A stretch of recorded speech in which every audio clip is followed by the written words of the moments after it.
ግን ደግሞ አሁን ኢነርጂን ማቃጠል የሚገባኝ ሰዓት ላይ አይደለሁም። አቅሜን በደንብ የሆነ ነገር ላይ ነው ማድረግ ያለብኝ መስራት ያለብኝ ምናምን ለልጄ በጣም አስፈልጓለሁ። ከሌላ ትግል ጋራ ሆኜ ልጄን ትሪት ማድረግበት ምናምን እንትኖች ኢነርጂን በቃ እንዳለ ነው የሚያጠፉብኝና ይሄ ነገር ደግሞ እንዲሆን አልፈልግም እና እኔ ሸሻዋቸው በምንም አይነት መንገድ ሞከርኩኝ። ይሄ እንዴት ነው ምንድነው የሚባለው?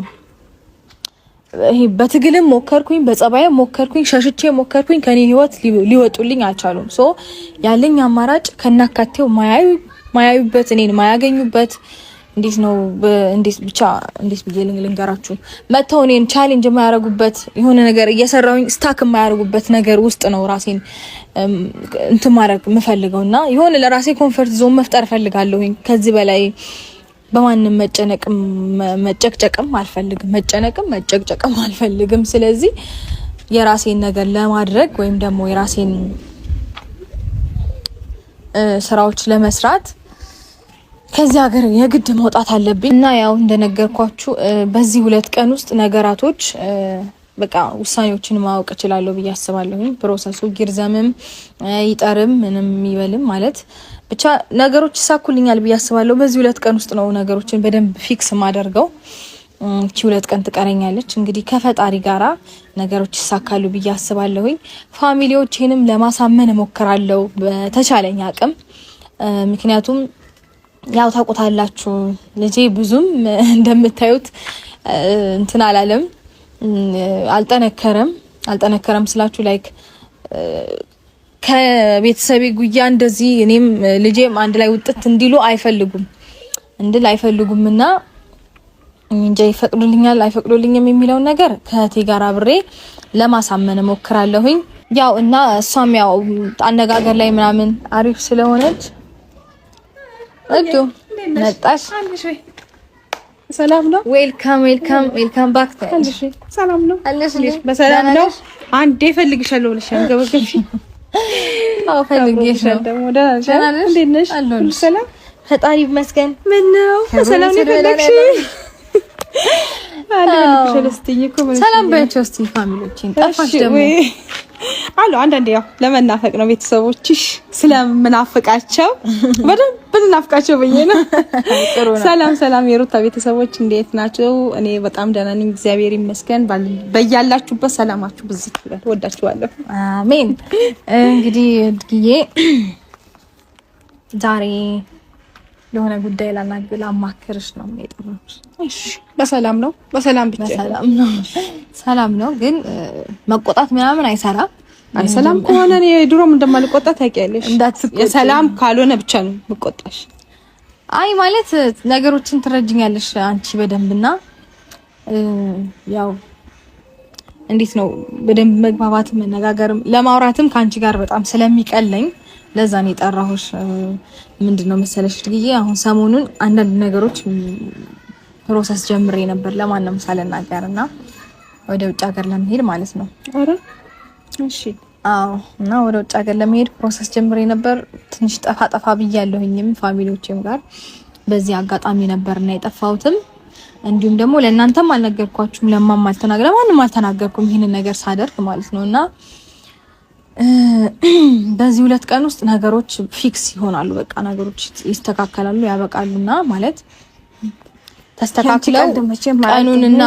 ተስተካክለው ቀኑንና ውሳኔው ምናምን በደንብ እንትን ብለን ከልጄ ጋር ለመሄድ ፕሮሰሱን ጨርሻለሁና ይሄንን ነገር ደግሞ ለሁሉም መናገር አለብኝ ግዴታ ማለት ለማም ለቤቱ በሙሉ መናገር ስላለብኝ አብረን እንድናወራቸው አንቺም ይሄንን ነገር ተረተሽኝ የኔን ስሜት ተረተሽ አብረን እንድናሳምናቸው እንድታግዥኝ የጠራሁሽ። አረ ቀልሽ በጣም ያምራል። የምሬ ነው እግዚአብሔር እኔ በቃኝ እድጉዬ ማለት በጣም ብዙ ሞከርኩኝ። እኔ እዚህ ሀገር ታውቂያለሽ እኔ ከነገሮች በቃ አርፍ ብዬ ራሴ ላይ በስነ ስርዓት እየኖርኩኝ ያለው ሰው ነኝ። ቀጣይ ነገሮችን በምን አይነት መንገድ ነው ማስተካከል ያለብኝ፣ ቀጣይ እርምጃ ምንድነው መሆን ያለበት ብዬ ራሴን በደንብ በማዳምጥበት ሰዓት ማንም እየመጣ እንዲረብሸኝ አልፈልግምና ይሄ ነገር ደግሞ ሊቀረፍልኝ አልቻለም። በጣም ሰዎች እያስጨናነቁኝ ያሉት እንዴት ነው ስትረስ ሆነውብኛል እያስጨነቁኝ ያሉት እና ከዚህ ነገር መውጣት እፈልጋለሁ። በቃ እንዴት ነው እቤት ውስጥ ቁጭ ብዬ ቤት አይደለም አንኳኩቶ የመጡት አጠገቤ ባሉት ሰዎች ምናምን በዙሪያ እየመጡ እያስጠሩኝ ብቻ ራሴን የሆነ ጭንቀት ውስጥ እንደገባ ምክንያት እየሆኑብኝ ነውና እኔ ደግሞ ይሄንን ነገር አክሰፕት አድርጌ መቀጠል ከበደኝ። ቻሌንጆችን መጋፈጥ አይኖ እችላለሁ፣ ምንም አያቅተኝም እኔ ምክንያቱም ከዚህ የባሰ ብዙ ነገሮችን አልፍ ያለውኝና ነገር ግን ለምንድን ነው ኢነርጂን ማቃጠለው እንደዚህ አይነት ሰዎች ላይ? ሰው እንዴት ነው ስትሻሹም ታግለሹም እንጂም ደግሞ በቃ ሳትፈልጊውም ቀርተሽ የራስሽን ህይወት መኖር እንደምትፈልጊ እየተናገርሽ እንኳን ካንቺ ህይወት አንወጣም ብለው ካሉ ከነዛ ሰዎች ጋራ መታገል ለኔ በቃ በጣም ድካም እየሆነብኝ ነውና ኢነርጂን ደግሞ በታሪክ እንደዚህ አይነት ሰው ላይ መጨረስ አልፈልግም። የራሴን ላይፍ መኖር ፈልጋለሁ። እኔ ለልጄ በጣም አስፈልጋለሁ። እኔ ምንሽ አሁን ያወራሽኝ ያለሽው ቀልድ ነው ወይስ? እኔ ቀልድ ቁም ነገር ነው። ምን ማለት ነው?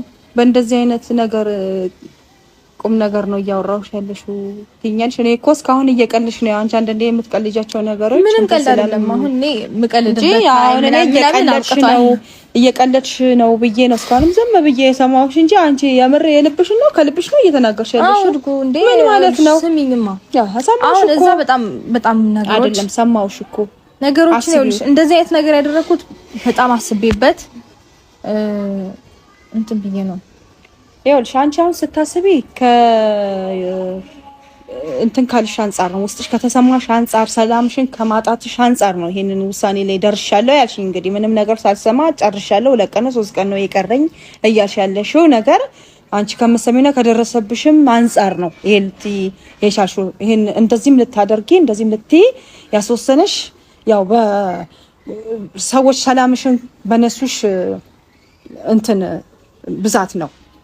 ግን እዚህ ጋር ደግሞ ምን አለ ይሄ ገና ደም የሆነ ልጅ ይሄ ልጅ እኮ ኦሬዲ 3 ወር ወይ 2 ወር ከምናምን ወይ 3 ወር ቢሆነው ገፋ ቢል 3 ወር ቢሆነው ነው ገና እኮ ደም ነው። 3 ወርም አልሞላውም በእርግጠኝነት ቀኑን ራሱ ብቆጥረው 3 ወር አልሞላውም።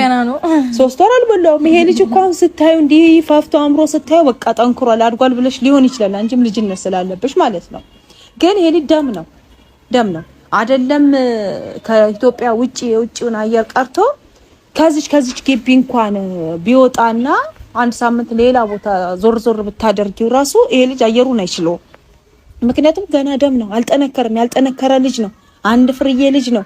እንዴት ነው አንቺ ሕፃን ልጅ ይዘሽ ከዚህ ከኢትዮጵያ ውጪ ለይሄን ፕሮሰስ ጨርሻለሁ ብሎ ማለት ምን ማለት ነው? አስቢው፣ ምን ማለት ነው? አይደለም እንዴ? እሺ በፊት እንኳን ብታስቢ አሁን ይሄ ሕፃን ልጅ ሳትይዢ ሕፃን ልጅ ሳይኖርብሽ ቢሆን ኦኬ የትኛውም ቦታ ሄደሽ ብትኖሪም ብትሰሪም ምንም ብትይ ትችያለሽ፣ ትቋቋሚያለሽ። ምክንያቱም ብቻሽን ሌጣ ነው። አሁን ግን ሕፃን ልጅ አለ፣ ገና ደም ያልጠነከረ ልጅ አለ። ይዘሽ እንዴት ነው ከኢትዮጵያ እንኳን ከኢትዮጵያ ውጪ ኢትዮጵያ ውስጥ ሆነሽ ራሱ ይሄ ልጅ ገና ያልጠነከረ ደም የሆነ ልጅ የሚታሰብ አይደለም። ከኢትዮጵያ ውጪ ይዤ ሄዳለሁ ማለት ምን ማለት ነው? እንዴት ነው የምታስቢው? አንቺ እኮ አሁን እዚህ ጋር የተሰማሽን ነገር የሆነ በቃ ውስጥሽ ስለተጎዳ ነው። በቃ እየመጡም ሰዎች ከሚያውቅ በማየውም በመሰማውም ሰዎች መተው በዙሪያዬ ሰላሜንም ከሚነሱኝ በሚል ነው። አንቺ አንድ ሳይድ ነው ያየሽው ነው አይደለም? አይ እዛ ነገሮችን ማለት በደንብ ስቴብል ለማድረግ ሞክሬያለሁኝ። ማለት አንዳንድ ሰዎችንም ለማውራት ሞክሬያለሁ እኮ አንቺ ከምትሰጫቸው ሐሳብ እነሱም ራሳቸው ውስጣቸው ተሰምቷቸው ሊሆን ይችላል። የሆነ አይዲያ ሰጥተውሽ ሊሆን ይችላል። የሆነ ሐሳብ ሰጥተውሽ ሊሆን ይችላል። ምክንያቱም ያንቺን ጭንቀትና ያንቺን መረበሽ በመስማት ያንቺን በቃ ችግር በመረዳት ሊሆን ይችላል። ዋን ሳይድ ነው ያዩት። እኔ ደግሞ ስረዳው አንድ ያንቺን ጭንቀት ብቻ አይደለም ማየት ያለብኝ። የዚህ ሕፃን ልጅ ወጥቶ አየር እዚች ከተማ ውስጥ እንኳን ያለችውን አየር እኔ ከዚች ግቢ ከዚች ኤሪያ ወጥቶ አያውቅም። አይደለም የሌላን አየር ለማለት እንኳን ለሕፃን ልጅ ለአዋቂ ራሱ ካለበት አየር ካለበት ሀገር ተነስቶ ያለመደውን አየር ራሱ ለማመድ ብሎ ቢል ከስንት አንዱ ነው ምንም ማይለው። ብዙዎቻችን ያለመድነው አየር ያለመድነው ሀገር ስንሄድ የሚታመሙ አሉ። አየሩ ማይስማማቸው የሚጋጭባቸው አሉ። ትልቅ ሰው እንኳን ማለት ነው።